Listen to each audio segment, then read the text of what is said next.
everyone for joining us. This is I've lost track. Episode 8, episode 7. I can't recall. Thank you here for joining us for Play Fourth. But thank you so much for being here. Regardless, we are jumping into a new adventure, a new mission for the crew. Well, hopefully, actually, right now we're in the middle of an interim kind of session as the PCs are. Well, they got a little mini adventure, mini side story as they're delivering a diplomat to Ilar on their way to. Delivering a diplomat and delivering a Aston Courtney on his way to see his family and possibly secure some more contracts for his family, hopefully. And but that's what today's session is going to be. Today's session is going to be kind of a little calmer. Well, they think we'll see. Dun dun dun. So we're going to do introductions, and then I'll kind of catch players up a little bit on what they're doing at the moment, a little bit more, in a little bit more detail, and then we'll kind of just jump into where they're at the moment, and we'll just kind of see how things go. So I'll let Cliff start us off because Jeremy's not with us tonight. Jeremy's character will probably be here around the other players and player characters because unfortunately with a crew of the team, since they're a crew on a ship and vessel, it's hard to make them just kind of like poof and disappear.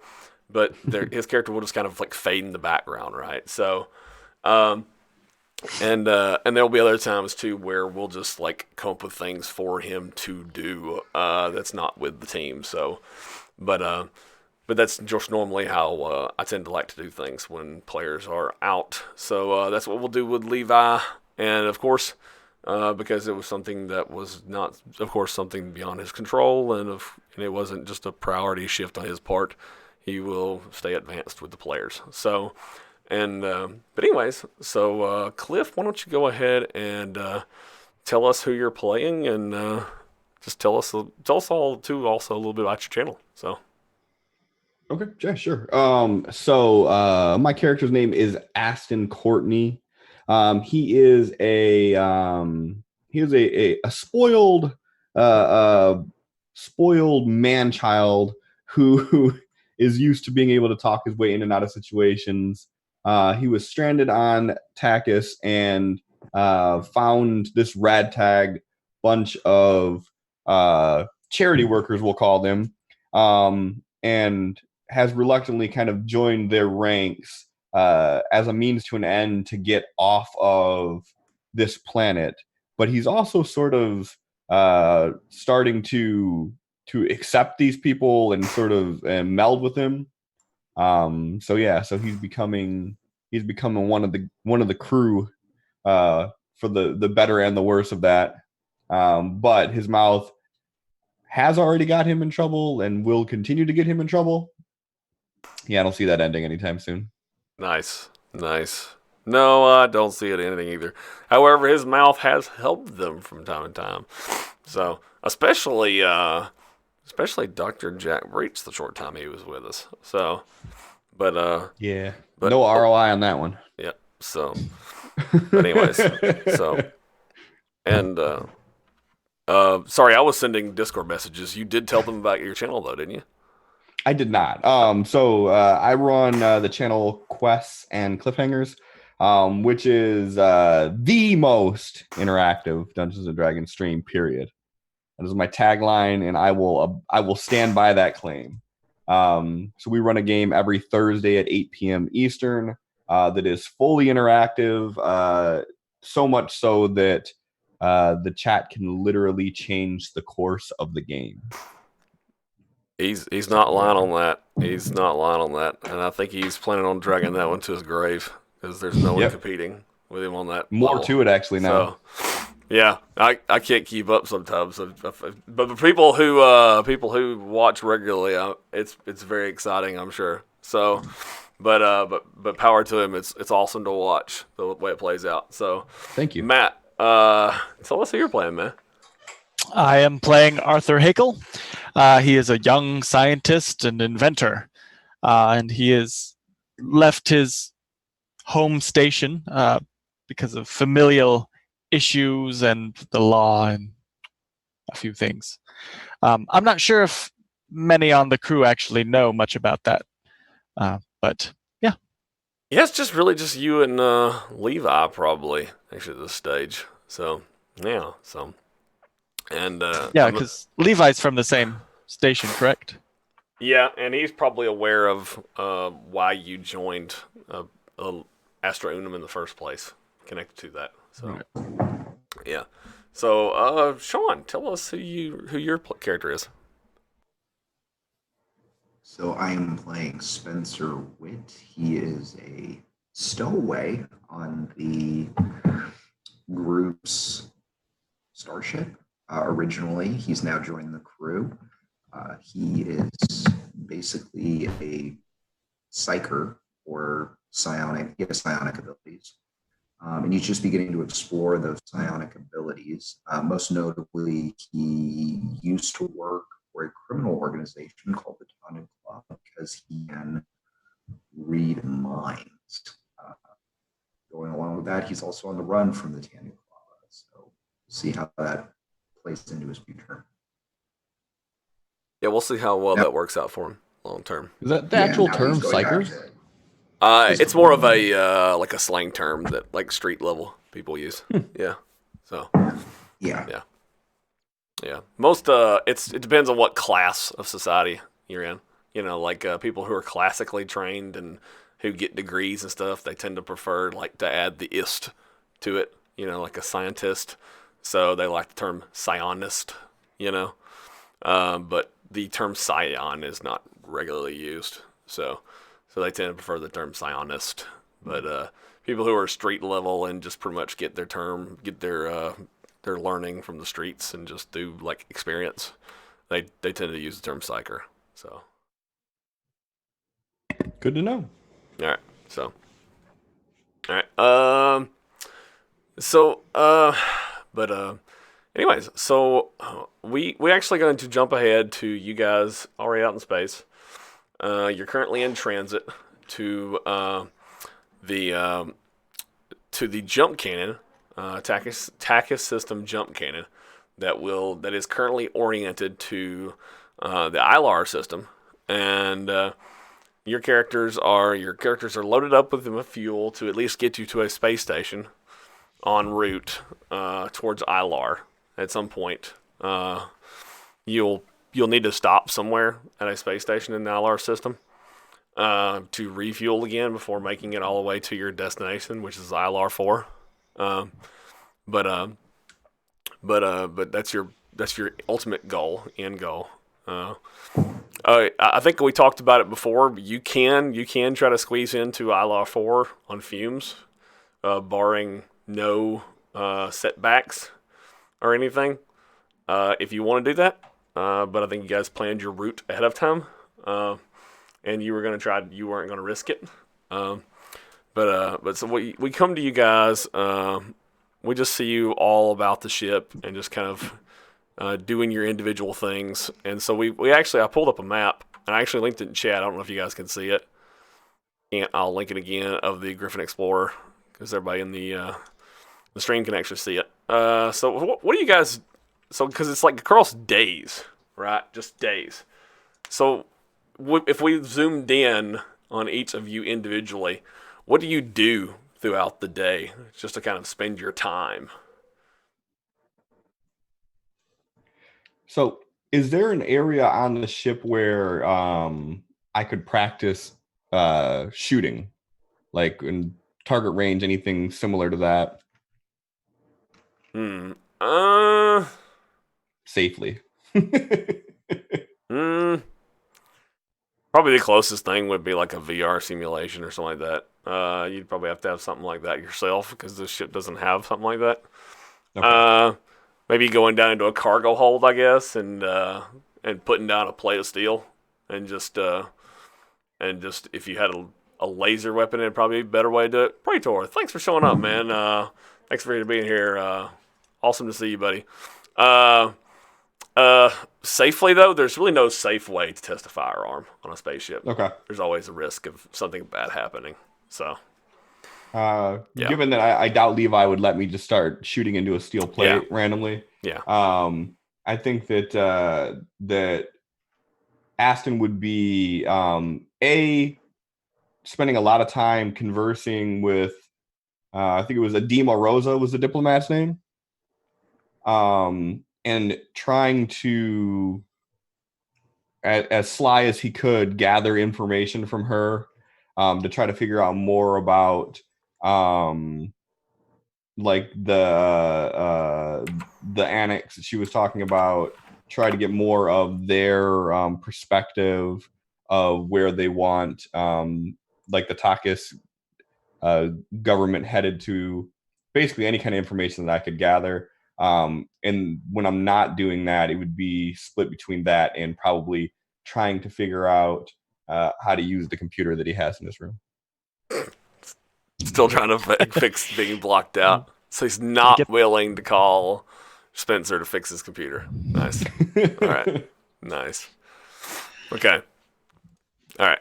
So you find Adema Rosa. She's probably mostly staying in her quarters for the first couple of days. For the most part.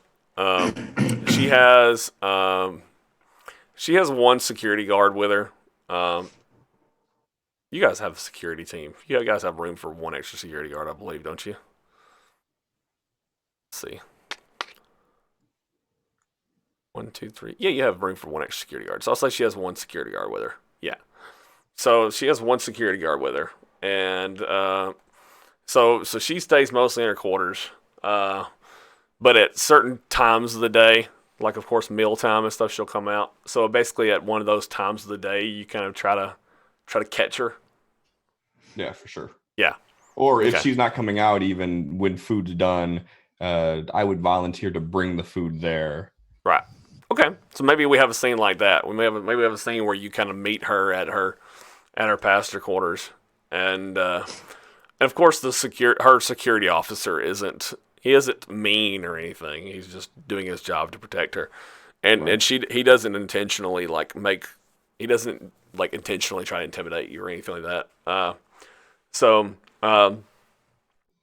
yeah, she's kind and everything, and she is approachable and stuff like that, and so she offers you a warm smile, and she thanks you for the food, and she says, thank you so much for bringing this to me. It's good to be welcomed on the ship. I'm so thankful that you were able to help me in this pinch of a moment. I know, of course, that you're just simply mercenaries being paid for the labor, but still, attack is desperately needed this time. So,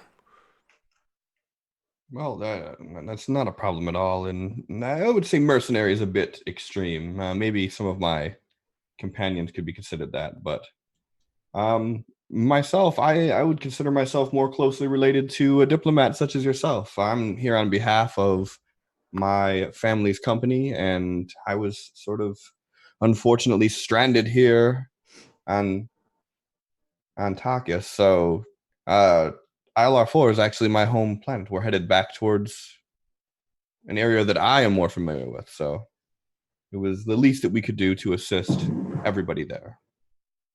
right, and I understood you had some stake, of course, in Takis because of your relationship with Director Barris. So, Yes, and this is a win-win for everybody. right. But regardless, thank you for your assistance. Not a problem. And if I can be of any service, please feel free to page me. Just let me know. And you don't have to stay locked up here. This ship is safe. You're free to wander. Oh, it's fine. My security officer is just spending a day or two. He's just doing preliminary an inspection of the ship. It's just a precaution on his part. He gives me leeway, and in return, I give him the opportunity to do these precautions. It's sort of a give and take. So. Not a problem. If you need any help with looking anything up, our onboard scientist here, Arthur, would be more than happy to assist you with anything. and out of character at this point, this is if you want to continue the conversation and ask her the questions about annexing Takis and to Ilar, like you mentioned to me when you were speaking of third person, this would be the time to do it. So if this is like our first real interaction and she's still in there, I wouldn't push it just yet. Okay. So it'd be something that I would come back to at a It doesn't later have time. to be your first interaction. It could be a second or third, or Oh, well then, I mean, if that's the case, yeah, if there's been some sort of rapport that's been built already and we have an open dialogue, then I would definitely start sure. kind of easing the questions into it and just starting off with like, so where do you see the Takis government fitting in the pecking order? You don't want it to the Janavia group, you don't want it to be taken over by them. What are your ideals? Things like that. She says, I think that over time, Geneva will sorely miss Takis. They will need our food supply, and I think that Ilar, if we can convince them to take us in, eventually they will see us as invaluable because of our food just production. Because overpopulation is a major concern for Ilar at the moment. All of their colonies, the main system, everything. Overpopulation is a major concern for their whole, nationality. So, and I think Takis has a lot to offer them. So, I think we will become invaluable to them. And I think once they realize that, they won't let us go. And what about yourself? Where do you see you fitting in on this puzzle? No one claims to be, or I'm sorry, no one volunteers to be a interplanetary diplomat without higher ambitions. What is your goal in this whole thing? I just don't want war for Takis anymore. So you have no further political ambitions? You're not looking to become any sort of foreign ambassador or anything of the such? No, I'm happy just serving as the ambassador between Takis and Ilar myself. I'm happy in that stead.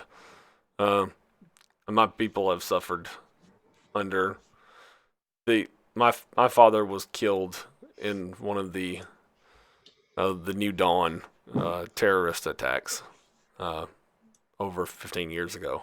So on Geneva. So I know full well the cost of violence. So I would rather all this be over and behind us. So. Well, I'm so sorry to hear that. Thank you. Well, I'm glad that they found someone who has their head in the right place for this mission then. She just kind of nods. And on that, I think that I would sort of leave it be there. Right. Sort of bow out, and if there's anything else you need, please let me know. Of course. Thank you for the meal. Thank you for the conversation. She just kind of nods and bows slightly, and then turns back to her rooms. So, all right, and you see the security guard just kind of nods at you, and he's got his data pad out, and he seems to be looking around the corridors and stuff of the room. So, sorry, corridors of the area, and okay, so. All right, so let's go to anyone else. Arthur, what are you doing? So you've got a cargo bay full of various laboratory equipment that you gathered up from that you were given from the the Takis Defense Force to help you kind of start like putting together pieces for a science lab. Well, didn't they install an actual science station as part of They installed payment? they put together pieces. Yes, they put together pieces that you use to and it's in this landing shuttle area, and I didn't get a chance to actually put them on the map. I'll try to get that by the next session. Well, it's overtime I've had. Okay. I haven't been able. Well, if it's not finished, then he would definitely Yeah, they start put you the working on pieces that. that you needed for that work, but yes. Okay. Then yeah, that's what he will spend his time doing. Okay. All right. Okay. So you're going through and cataloging all those pieces, seeing what is damaged, what can be repaired, and that sort of stuff. And yeah. Okay. All right. All right. What about Shaun? What is Spencer doing on the ship these next few days? Mostly he's just hanging out. He's just trying to be helpful if Levi needs anything, but playing, computer games and Yeah, I was gonna ask, what does he do when he becomes a 14-year-old boy and gets bored? yeah, pretty much just playing computer games. Okay. Just just recreational activities. If there's any movies or anything like that, he's relaxing. One day I need to put markers on the passenger decks, and like put whose crew quarters are whose, and then you guys can move the markers around, and then so I can figure out whose the passenger decks are whose. So I can know who is in relation to who. So like if we ever have like the ship get raided, we know who's in what room, Oh yeah. But other than that, like when he has a little bit of downtime though, and probably has a lot. As long as nobody knows, he sits in his room and like meditates and he's trying to like his own see if knowledge. he has can no figure idea it what out. he's doing, but he's trying. Yeah. Okay. You know. All right. Cool. All right. Neat. All right. Okay. So we'll say that's what your characters are doing during the until you get to the jump cannon. So once you get to the jump cannon, all right, so let's real quickly let's go to Cliff for an electronics roll to see if he can get his computer fixed. I'll say it's at a -2 because he's got malware on it. You say electronics? Yeah, -2. Yeah, it ain't happening. I'm just gonna go ahead and say it's a fail. I don't know. That's a lot of fours. Whoa. Wow. That's an unskilled roll too. Yeah. This is what happened. He was just like randomly clicking around stuff, and he just like, that sounds like that might do it, and he just like, or he said, I heard that if you delete certain things, and he just happened to delete the right. I don't know. You know what I mean? So Just the best dumb luck possible. yeah. So he basically just cleared the entire registry and forced the whole computer to basically just do a full reboot. I turned it off and turned it back on. Yeah. It's like the IT crowd. You ever seen the IT crowd? He's like, did you turn it off and turn it back on again? Yeah. So nice. Okay. Wow. What's funny is it probably took you like 6 hours to figure that out. Hilarious. Yeah. Easily. Yeah. Okay. Do we like hear like a scream from your room or anything? Probably leading up to it, there'd be a lot of cussing. Yeah. Just like this. So stupid Spencer is in his computer How is room. this even a smart machine? Can't even turn damn thing. So Spencer is in his pasture deck, playing computer games, and he's hearing cussing through the walls, coming from Aston's pasture. Yeah, I'm just egging him on. I'm like, did you restart it? I'm not stupid. Of course I restarted. Oh, how do you restart this thing? Restart this thing. Of course I did. Yeah. Okay. Nice. Nice. Okay. So the computer is fixed, fortunately. So, but you guys get to the jump cannon, and so what you guys see, since I haven't actually described one of these to you guys, I wished I had actually had time to actually draw one. One day I'll actually have time to actually draw one in some way or fashion. I'm not an artist. I'm not Matt, but I can try to draw some assimilation of one. But so imagine a boom tube in the DC universe, kind of. If that makes any sense to people who know DC universe, basically a cannon in space, or a kaleidoscope, if you will. Okay, or a telescope. Uh, except without all the glass in the middle. So basically, just a long cylinder. Except instead of cylinder shape, it's like hexagonal shaped, or something or another. Okay, and like, there's possibly 20 of them stacked, 20 to 30 of them stacked side by side, interconnected together. Each one is for its own vessel or row of vessels. Okay? Each cannon is a quote unquote lane. Okay? And so these hexagonal jump cannons, hexagonal shaped cannons or tubes, are oriented towards the ILR system. Okay, and you see all sorts of orientation engines along the sides of them for if they have to move them or reorient them because of space drift or planetary movement or whatever. Sometimes they'll have like cables attached and they'll use ships to move them.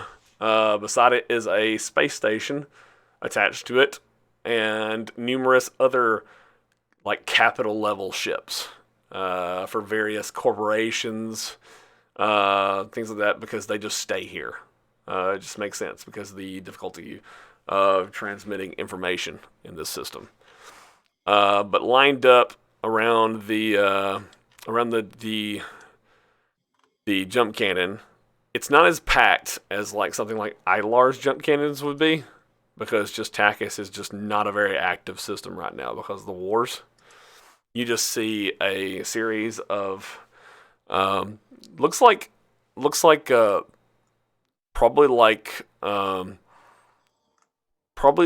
a corporate like cargo hauling, like barge ships, and they're up ahead of you in line, but not much else going on. Honestly, it looks kind of dead. And like I said, it's probably because of what's happening to Takis right now. I mean, after all, you were the only ones that were taking off at that time in that region on Takis 3. So you imagine it has a lot to do with what's happening politically right now in the Takis system. And then there's other ships, of course, around the capital ships. But honestly, it's kind of dead right now. And then, of course, they reach out to you guys on the radio. Levi's kind of handling a lot of this because he's in the pilot's chair. So he's coordinating with the jump cannon. And so you guys kind of start following like indicator lights and start listening to the radio transmissions from the jump cannon personnel. And they tell you what lane to get into. And so once you get into the correct lane and you start getting to the operating speed that you're supposed to go to, which is a very minimal speed, the whole process, waiting for the cargo haulers and stuff to get out of your way, it takes about 15 minutes. It's not really that long because it's not packed. Aston, your family's in the shipping business. You've sat at a jump cannon for days before. Ooh. Just waiting for traffic. Yeah, it's clear. So yeah, so in that case, then he's not even phased by any of this. Yeah, this is just status quo. Yeah. So, and you've seen a jump cannon that has like 50 lanes before. So, yeah. And then for my own clarity with this, so it looks kind of like a hexagonal beehive. If that makes any sense, like a long hexagonal beehive, but like almost like vials of like in space, but they're metal tubes. Yeah.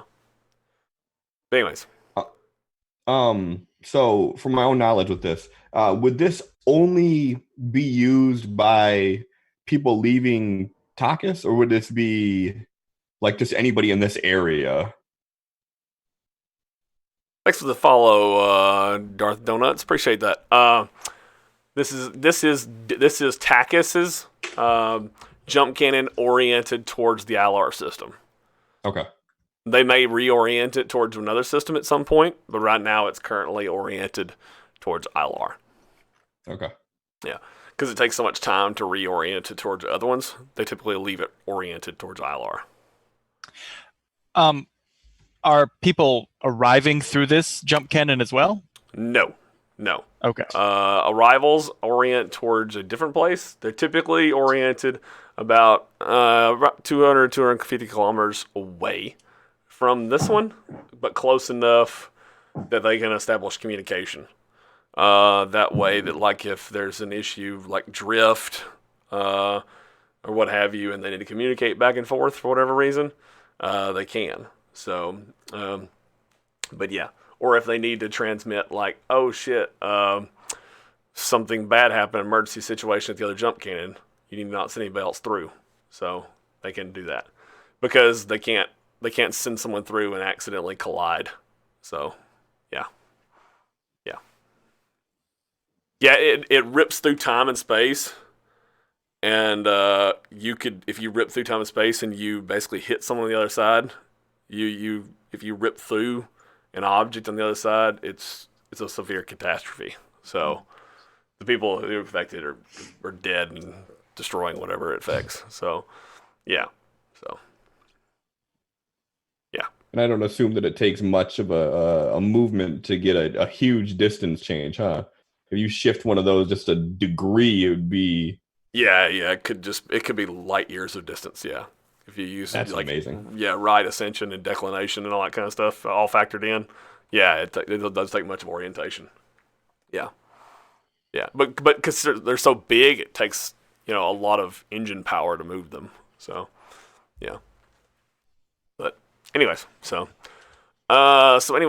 yeah, you guys start moving through it, and what happens is that you start slowly, and then of course they're communicating to you on the radio to pick up speed as you're in it.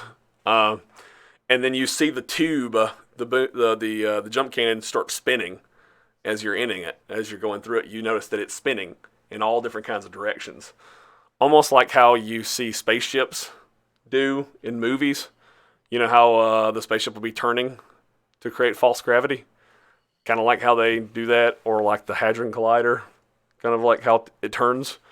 The jump cannon itself starts spinning, but in all different directions at different points throughout the jump cannon itself. And if you were actually outside of the ship, you'd be hit with so much noise that it would definitely make your eardrums bleed or your head possibly explode. But anyways, you're inside the ship, so you're safe.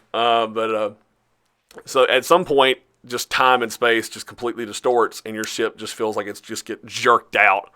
But I need all of you to make a vigor roll.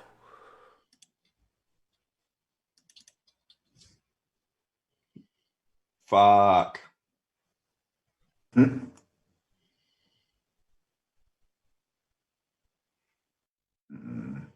Actually, good time to, since we did the first roll, let's reset Benny's. Reset adventure cards. Oh, let me take out Levi.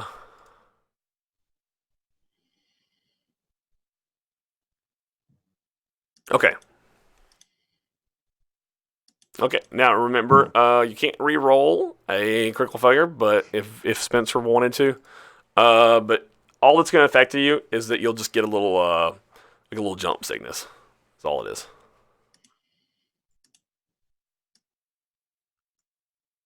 Leave it alone. Okay. So Spencer, you're gonna get fatigued. Okay.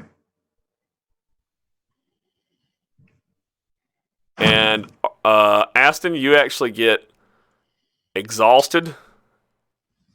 And right after it happens, you can't help it. Like, normally you're like the best at handling, but maybe you were just like looking at someone and talking or something like that when it hit you, or like it was a shorter jump cannon than you're used to, or something like that, and it just didn't hit you like it normally does, and this makes you look green, by the way, in front of Arthur and Spencer, which is hilarious. But like it just hit you wrong, and your stomach churned, and like just the need to either shit or throw up, I'll let you choose, like hits you at that exact moment. You do one or the other. I just like to think that I was like talking to like Spencer, and I'm like, these are nothing. Don't worry about these jump cannons. I've done it 100 times. You're not even gonna.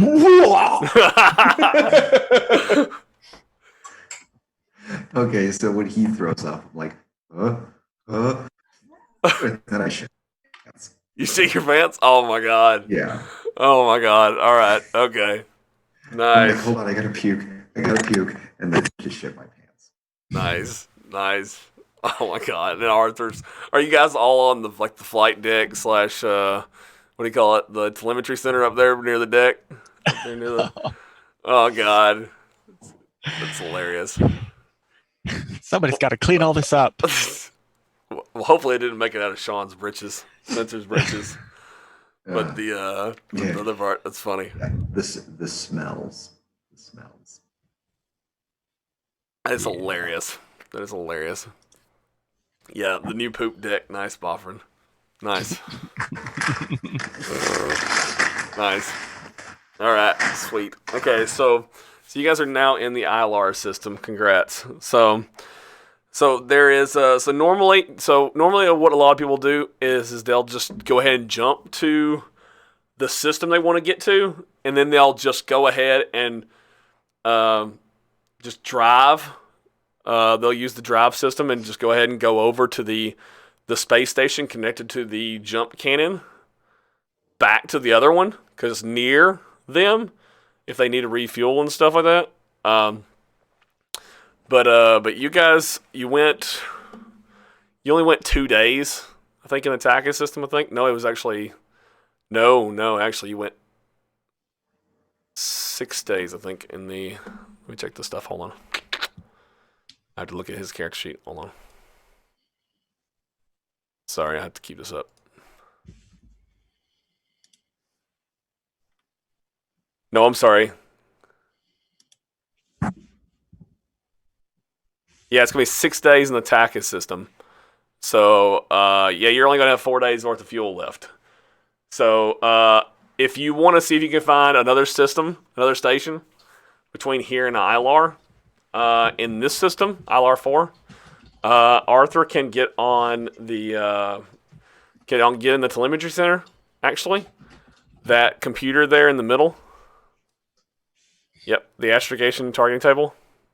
And basically just do and look up on the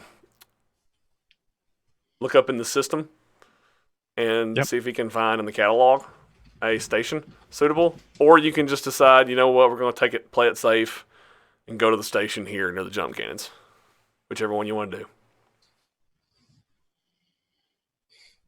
Well, why not visit the one here? Did you? Yeah, you can do that.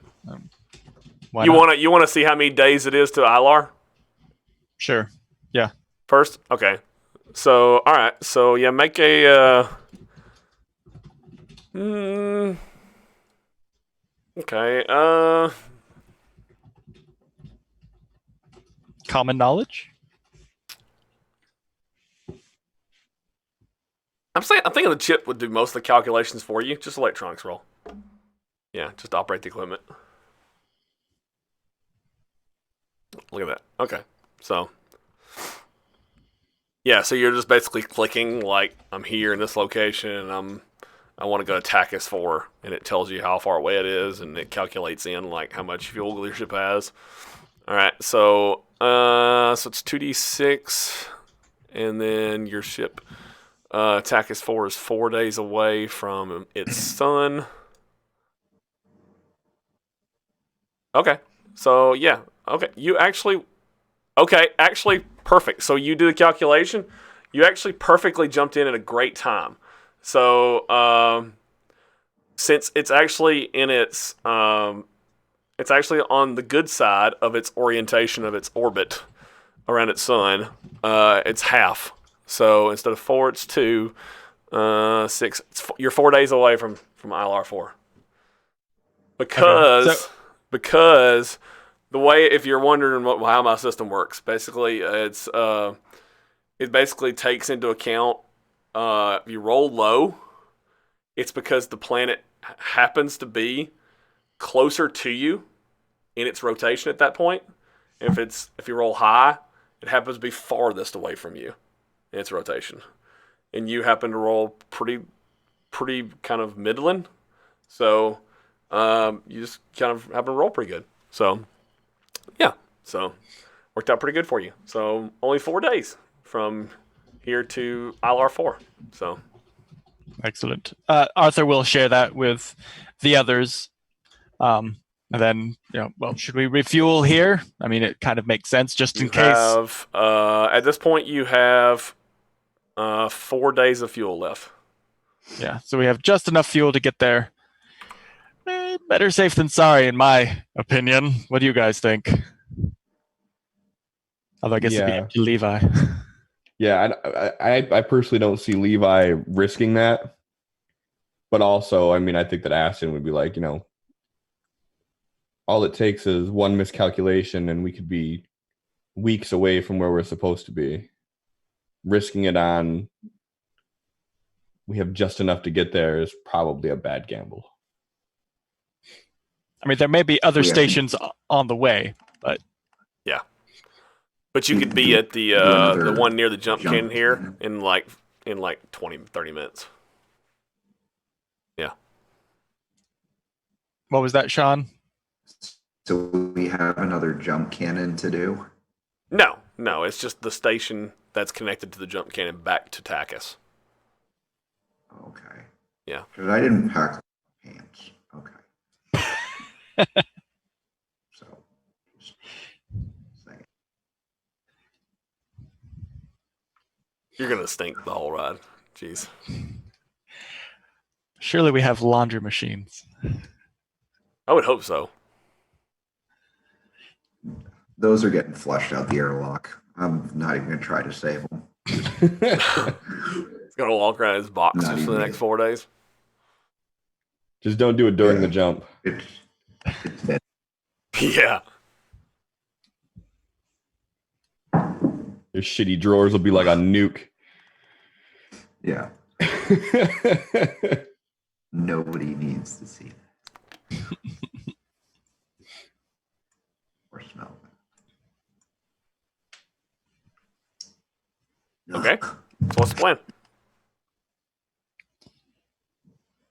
I think to the nearest station to refuel. All right, cool. Yeah, I think that's the best bet. All right, sweet. Okay, so you guys stop over at the this station is also dead.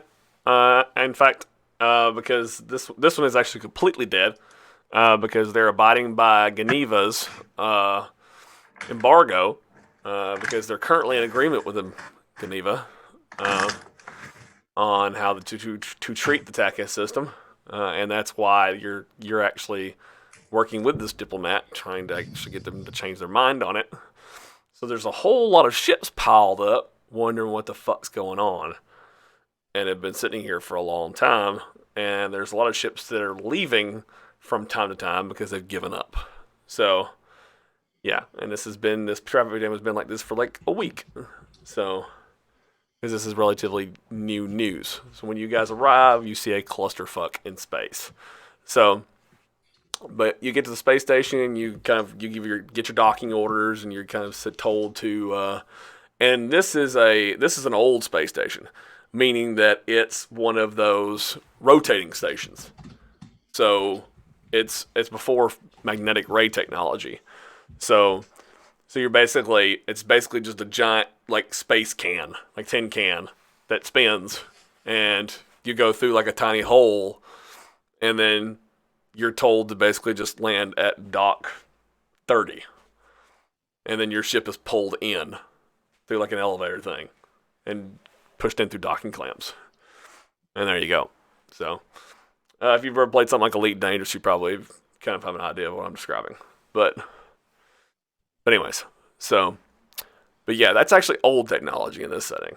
So because stuff like magnetic ray technology, something closer to like Star Trek exists. So your ship uses magnetic ray technology because your ship doesn't look like doesn't have like a spinning like platform around it. But all right, so so you guys can disembark, do whatever you want. You can have the spaceport, pay the fees and refuel if you want to. But you quickly realize that fuel costs have gone up. So because of the nearby wars and stuff have been eating up fuel cost. So so the cost margin is -2. So to refuel the ship. So you have to make a wealth roll at a -2 to refuel the ship. Everybody or One person you'll have to elect. If you want to make it sure it succeeds, of course, you can all make supporting rolls. You can to help them. But when you do supporting rolls on wealth rolls, of course, all of you suffer the same effects. But if you succeed, then none of you. Yeah, well, if you get success, you still will go down a wealth step. But if you get a raise, none of you go down. But anyway, so who's going to pay for the refilling on the ship? Well, I currently have a D12 because I haven't spent my wealth on anything. Okay. So if nobody else has higher. I want to point out, too, since we're talking about this, because I mentioned actually in an email that I was going to, I mentioned on Discord, actually, that I'm going to use the expanded wealth rules that I bought from the Savage Worlds Adventures Guild from Drive-Thru RPG. It actually includes savings rules. So I want to talk to you guys about that, actually, when we get a chance in this session at some point. But we'll go into that more probably maybe after we get to the break or something or whatever. I wasn't expecting Jeremy to miss when I first brought that up. But anyways, basically it just expands on the wealth system and makes it more work better for you. But also it talks more about, it better kind of explains wealth in a more, I guess, more succinct and more, I don't know, it just does a better job of making it realistic and more plausible. And one of the things it points out is that once your wealth gets so high, taking jobs, getting your wealth too high means that work gets scarce. Because your wealth means that you're so wealthy that, like, to get your wealth higher, the jobs that you have to get have to pay a lot of money to get you to go up a wealth die. Because, like, say, for example, having a wealth die of D12, that's actually a crap ton of money. That means you actually have you're sitting on a lot of cash right now. And so to go up another step means that you have to basically be given a crap ton of cash. Does that make sense? Yeah. So it's not like you're given $500 and you go up another step. Does that make sense? You have to be given like $10,000 or $15,000 to go up another step. So it's not a bad idea to spin your wealth down occasionally. So if you're thinking, oh, I have a D12 wealth, it's not a bad idea to go ahead and be the one to roll it. So, but especially if you don't know what else you want to buy.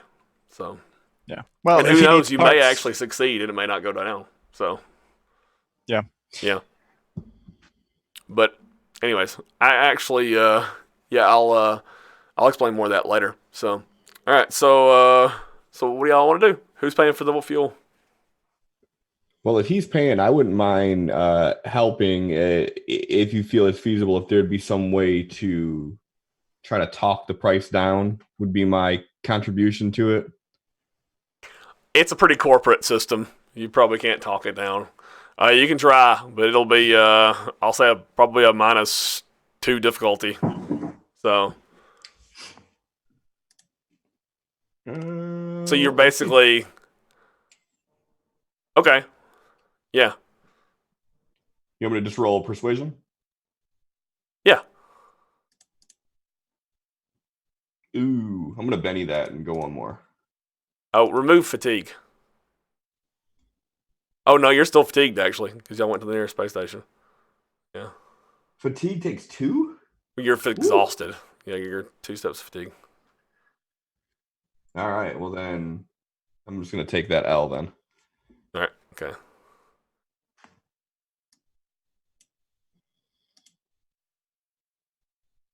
Okay. So yeah, I'm not helpful in that matter. Sorry. All right. If you use that Benny, do you want to use that Benny?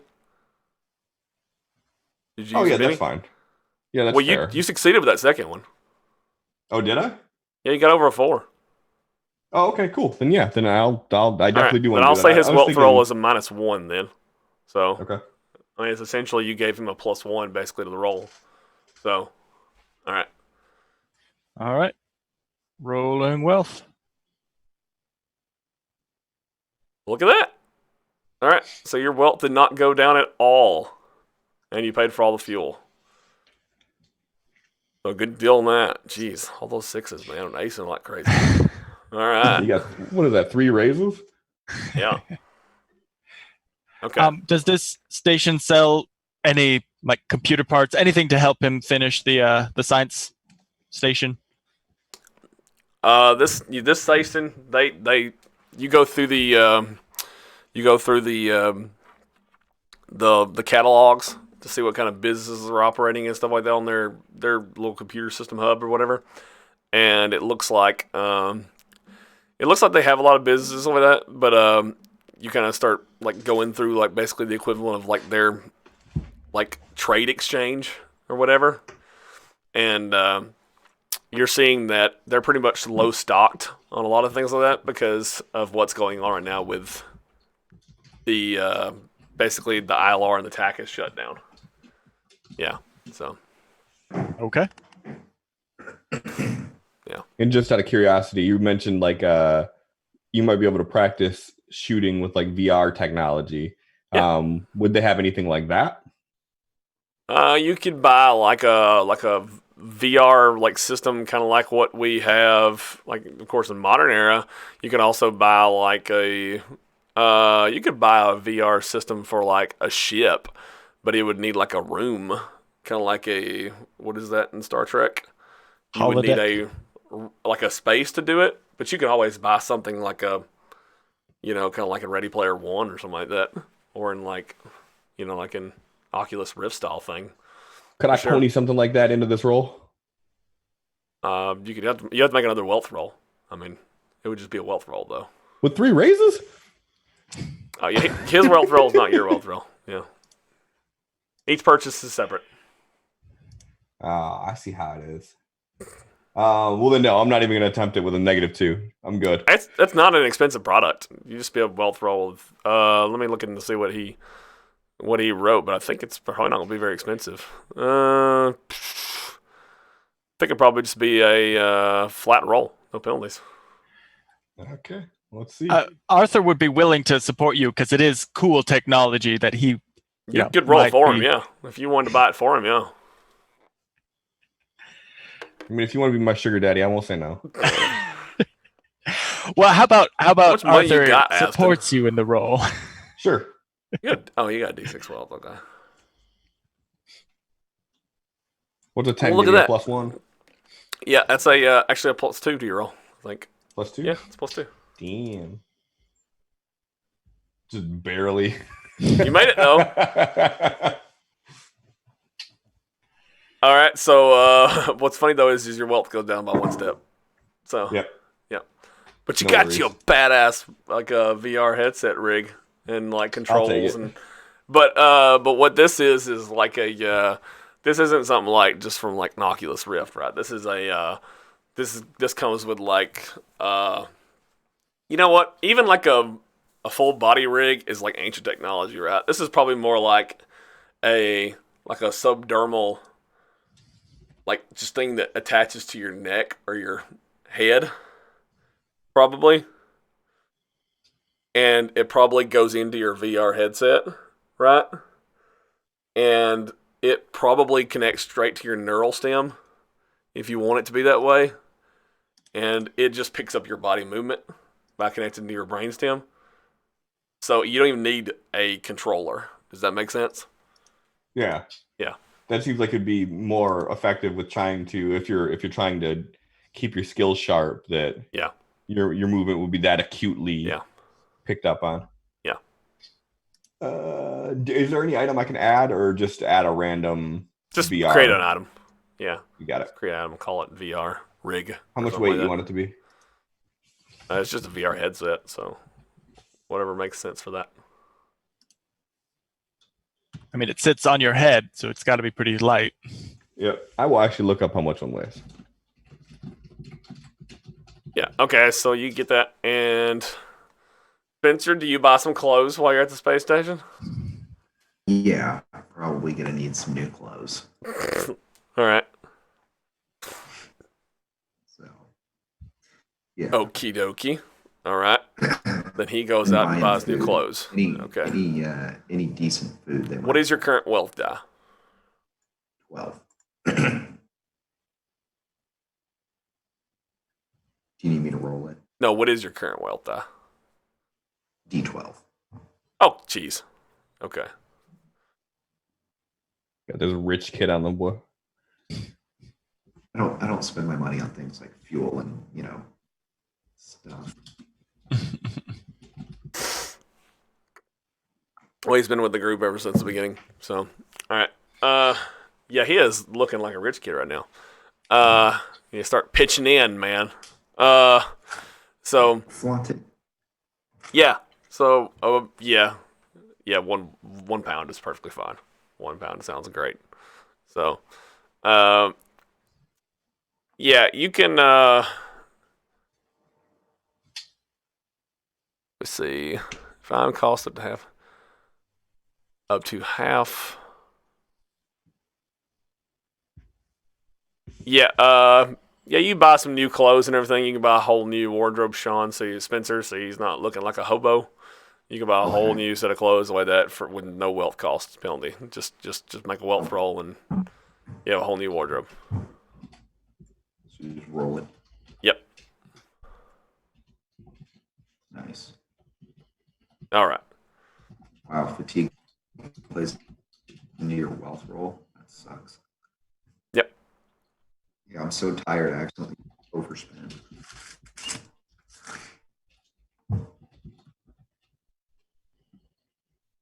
Don't ask me to explain why. Okay. It's just because it's Savage Worlds. Because the world is savage. All right. Okay, so now, I think it's because haggling is sort of, I guess, already considered part of wealth rolls. Probably. Mm-hmm. Okay. All right. Yeah, Boffin said too tired to bargain hunt. Probably. That's probably a little bit of it. Yeah. Just went into the first store I saw. Yeah. Yeah. You're just like, fuck it. Just I'll pay $90 for this, these pair of jeans. Yeah. Pair of jeans. Yeah. Yeah. Okay. All right. So you got your stuff. All right. So now you got a new wardrobe. You got a VR headset, and you got fuel for the ship. Now you guys can head out to Ilar, and that is a. Well, actually, yeah, we'll keep playing for a little bit longer. All right. So for the first break. All right. So we jump to the Ilar 4. The ship is fully fueled up. And so you guys are. By the way, when you get deeper into Ilar, first thing you notice is this system is way busier. Like, if any of you are looking at the telemetry center, the astrogation table, which one of y'all would be the one likely to do that? Actually, which one of you would be the one that like scans a star system? See who's in the area and about. I assume that would be the scientist. Yeah, I kind of figure Arthur would be doing that sort of thing, just kind of all the time. Just like walking in there occasionally, just kind of like, see Yeah. what's around us. Yeah. I mean, he interacts with all that equipment pretty much all the time, so. Yeah. Well, if he does that, you notice that this system is way more populated. meaning planets, celestial bodies in general, space debris, ships, everything, stations, everything. It is filled to the brim, especially compared to Takis. I mean, you've at least passed 2 asteroid belts, not around planets, but just around the star alone. Just between you and the next planet rotation, ever since getting in. So asteroid belt, just like our solar system has an asteroid belt at the end of its on the end, and then of course a planetary rotation, ILR 8, and then a second asteroid belt, and then of course all these asteroid belts have like space stations, small scattered space stations, usually mining stations, scattered throughout, that sort of things like that, packed to the brim with mining vessels, cargo haulers, that sort of stuff. I mean, your scanning systems are picking up ships like everywhere. Now, of course, most of them are like 100,000 you're barely picking them up on the scanners. Some are 20,000 kilometers away. When you're picking them up, but still, they're there. So, but regardless, that's what you're seeing, right? So, but anyways, so that's what you're seeing. So I think this is a good time to, while we're in ILR, to do an interlude, right? So we kind of skipped the interlude while you guys kind of had a chance to kind of look at it and stuff. So do any of you, would you any of you like to do a interlude while we're in the ILR system, kind of making your way to ILR 4? I'm completely game. All right, cool. So the way interlude works, and remember, interlude doesn't just have to be you telling a story, which is the way it used to be in previous editions about your character. It can just be us learning about your character through you, like kind of giving a little bit of the reins of your character away to the circumstance. So, all right. So interludes. So interludes are a really cool thing in this edition. So we'll start with since Cliff jumped in and said he'd love to do an interlude. So interludes. So you pick which one, of course, you want to do. So you can do a downtime, a backstory, or a trek. So essentially, with like a trek or a backstory, basically, I would like for you to be like basically like we'll start a scene where you just kind of like start telling that tale, maybe to another party member or maybe to an NPC or whatever, and that'll be kind of the interlude. Does that make sense? So it's not just like you talking to the camera, right? It's more just kind of like more impromptu, but also feels natural. Does that make sense? So, no dramatic monologue, no looking at the camera, and yeah. All right. So, or you could do downtime, right? Which is basically just you kind of giving up and saying, like, I'm just gonna let the game kind of help me out here. So which one would you like? Let's see. We'll do a backstory. Okay. Tell the character's past, told through her voice and narration. Yep. Okay. All right, sweet. So, all right. Would you like to do a card draw, or would you like to pick? No, do a card draw. Okay. All right. Hey, why is my die not resetting? Get back over here.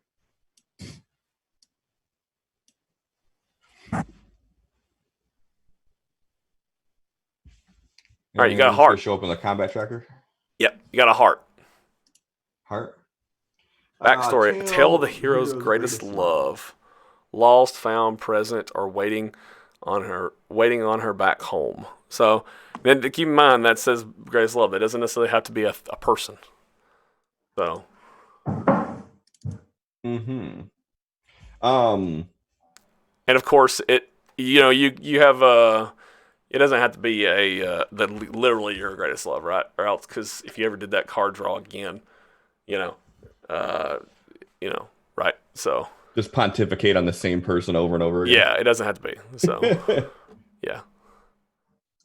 So I would actually like to do to kind of flesh out his backstory a little bit. So one of the things I had to create when I did his backstory was a friend back on Ilar that lost their job due to like machinery, like due to cyborgs and all that stuff.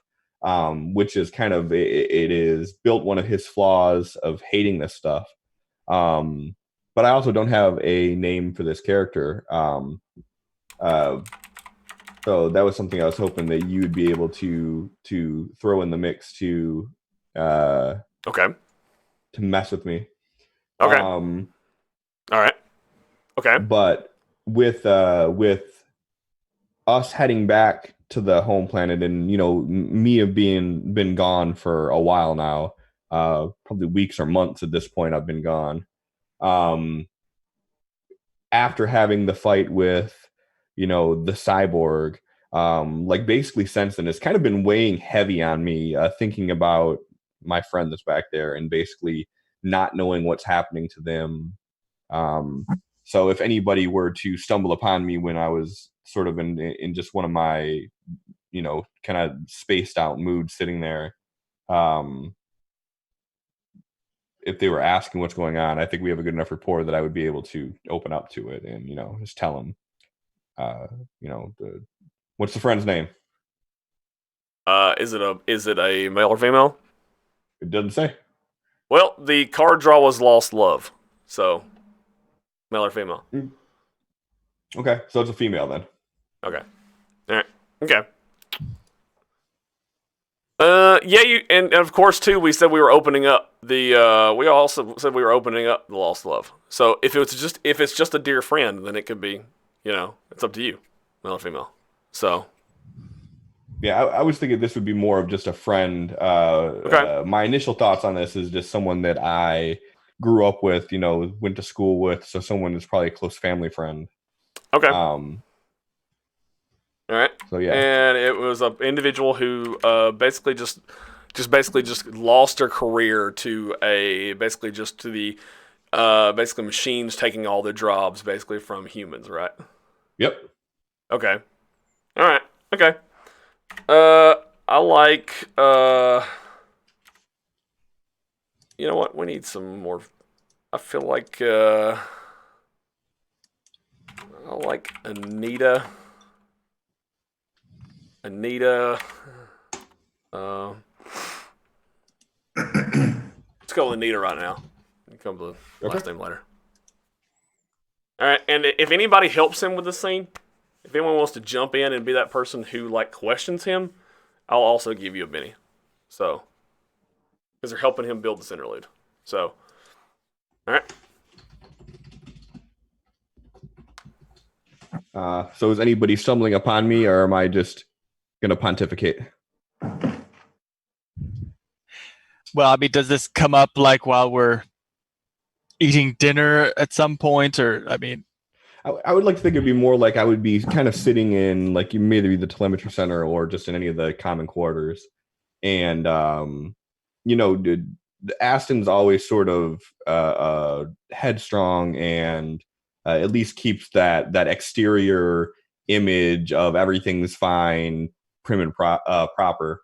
But you would come across him as we're starting to make our way there, and he'd be in a different state. His mindset would be sort of spaced out, kind of glazed over a little bit, and just with this just look of not really defeat, but just sort of a calm worry on his face, and he'd be sort of just staring off. okay. Well, I mean, Spencer is often in the telemetry center, so he probably notice Aston has gotten uncharacteristically quiet. So he's he looks up from his work and looks over at Aston. You thinking about something important? You seem awfully quiet right now. You don't have to share if you don't want to, but no, You have to throw up again. no. I think I'm settled on that. No, I'm just thinking about heading back home. It's been a while, and there's been a lot of dramatic shifts that have been going on even before I left. So I can only imagine the changes that have occurred in my time gone. Arthur, do you have any friends or family that you left behind to take on this gig? yes, I did. All my friends, and then my sister. I'm not sure where she is right now. Actually, I mean, she's working with Astra Unum, but I don't know where she is. So I feel your pain. Yeah, I've left the very small circle of people that I consider friends back on Ilar to take this gig. And I got word just before I departed last time that a friend of mine lost her career due to cyborgs. And the reason I've been keeping myself so busy lately is anytime I just have a moment of sitting here, I just see the face of that assistant and just see the destruction that these cybernetics can cause. And I just volley back and forth between rage and just sadness that someone could lose their livelihood, their everything by this technology that, we were promised would help us. Well, didn't seem to help her very much. Well, you and your family have lots of connections. Can you not hook her up with a new job? I mean, If it was just as simple of a job, that would be one thing, but we're talking about entire fields of employment being wiped out. People that have spent their entire lives going through schooling and getting certifications and degrees only to be ousted by the very technology that most of them helped to get in place in the first place. mm, So sure, we could help them get a job, but if you were told that human scientists are no longer relevant, the machines will do all diagnostics, that machines will do everything in the future, and everything that you've worked your entire life to build vanished before your eyes, what would you do? I wouldn't know what to do. That's rough. Have you heard from her, or you just heard that this happened? I haven't had the guts to call her since I heard. Hmm. So I don't mean to bring the mood down. I'm sorry. I'm just sort of on my own planet here. Well, thank you for being willing to share. He's gonna look over Arthur and just kind of give him a, sort of a shallow smile. And is Spencer there too? Hmm? Is Spencer like in this area? Yeah, he's probably playing some game on his equivalent of his iPhone or something. I think he chimed Just in look. and asked if you're going to throw up again. Yeah. Yeah. Just look over at him and see that Yeah. he's not paying attention at all. Yeah, sort of I'm scoff just a little bit. screwing around, and I'm like, hey man, those boards, they really creep me out. I mean, granted, one almost cut my head off or something, but I'm like, I don't see why people even keep those things around. I'm like, can't they be hacked? They're a threat, man. That's all you got to do is just let people know. Well, maybe not let them know, but just you know, I don't. I'm like where I grew up. If you're scared of something, you don't keep it around. So Well, maybe that's how you deal with it. just tell people they're, you know, radioactive or, you know, they can be hacked or whatever. People be throwing those things in the trash before you know it. Yeah. Well, maybe when we get to Ilar, we'll put you in front of a camera crew and let you be the spokesperson for that movement. Well, I do have the scars. So, Yeah. Don't worry. Chicks dig scars. Builds character. do you think? He's like, really? Yeah, really.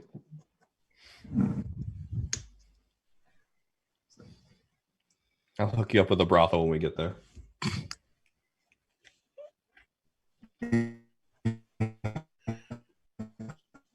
Oh no, he's a cyborg. I know, yeah, he sounds like a cyborg. Connections dropping. Yeah. So is that the scene kind of closing out? Yeah. After that, I would just sort of kind of, noticing my moment of vulnerability and someone capitalizing on it, I would excuse myself to my room and go yell at my computer. Yep. What, have you put some malware on it again? No, we're not doing nothing like that. Nope. Okay. I ain't got the money to fix it. Oh, All that's right. right. Okay. So, all right. So every one of you gets a Benny. I wasn't gonna give Shaun one, but then you worked him back into it, Aston. So I know if wasn't. Spencer, really- if Cliff hadn't worked you Spencer- back into it for those 3 words, I wasn't giving him one. Well, yeah, it wasn't something originally he probably would have had a lot of input on. But once he's like, "Oh, the cyborgs," I'm like, "Oh, I hate those things." And he's true. He's scared to death of those things. Oh, I don't. Yeah. And he was controlling it there. He was suppressing his fear by, kind of like controlling his emotion on that one. So, okay. All right. So, all